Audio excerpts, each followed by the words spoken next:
दोस्तों, आनंद पत्रिका की आज ये हमारी तीसरी प्रतिलेखन संख्या है। आप लोगों को जितने भी डाउट्स दोस्तों आते हैं, आप लोगों को इस वीडियो के कमेंट सेक्शन में जो इंस्टा अकाउंट पिन है उसके ऊपर आप लोगों को अपने डाउट्स को भेज देने हैं और आप लोग अपने डाउट्स को वहां से अटेंड कर सकते हैं।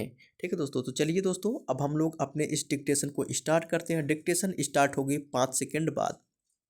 1 2 3 4 5 रेडी।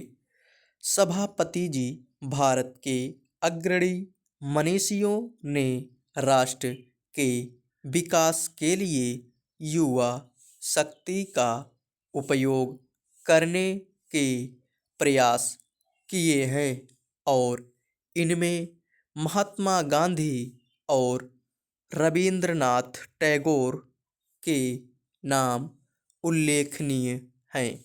यह मात्र संयोग ही नहीं है कि महात्मा गांधी और कवि टैगोर ने अपने अपने तरीके से आश्रम की अवधारणा का उपयोग साबरमती और शांति निकेतन में यह दिखाने के लिए किया कि समाज की परंपरा और सभ्यता की परिधि में रहकर भी अभिनव प्रयोग किए जा सकते हैं। मैं विशेष रूप से कवि के उस शैक्षिक दर्शन और शिक्षा पद्धति में उन प्रयोगों की ओर ध्यान आकर्षित करना चाहूँगा जिनके माध्यम से उन्होंने सामाजिक और राष्ट्रीय महत्व की समस्याओं के निराकरण का प्रयास किया।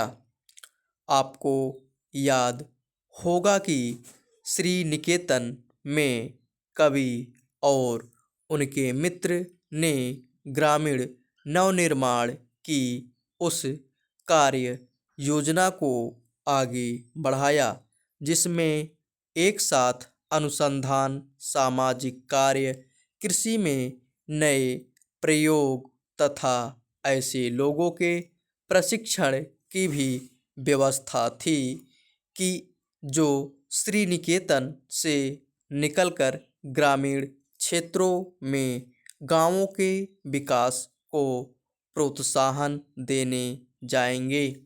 गांधी जी ने साबरमती आश्रम को आधार बनाकर ग्रामीण उद्योगों, विशेषकर खादी, कातने और बुनने के पुनरुत्थान के लिए जो कार्य योजना बनाई थी वह भी बहुत कुछ इस योजना से मिलती जुलती ही थी। यद्यपि इन दोनों महान चिंतकों में पारंपरिक उद्योगों का आधुनिकीकरण जैसे कुछ विषयों पर मतभेद थे, लेकिन उनका लक्ष्य एक था एवं दोनों ने ही अपने विचारों को मूर्त रूप देने के लिए आश्रम को आधार बनाया।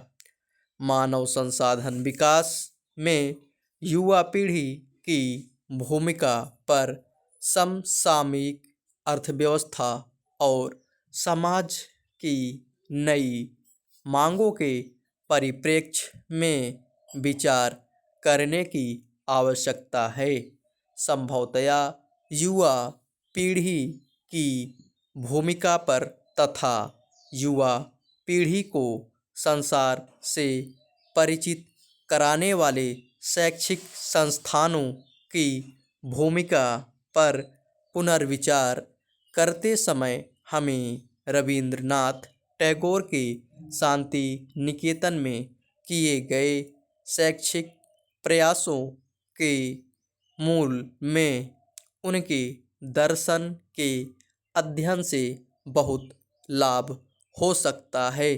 हमें अपने नए चिंतन और कर्म का आधार टैगोर जैसे महान नेताओं के कार्यों और परंपराओं को बनाना होगा। कौन से ऐसे क्षेत्र हैं जिसमें शिक्षित युवा पीढ़ी मानव संसाधन विकास और मोटे तौर पर समाज के निर्माण में उल्लेखनीय भूमिका निभा सकती है। शायद ऐसी गतिविधियों के लिए 3 सर्वाधिक महत्वपूर्ण क्षेत्र हैं: निरक्षरता उन्मूलन और गैर सरकारी संगठन और स्वयंसेवी संगठन।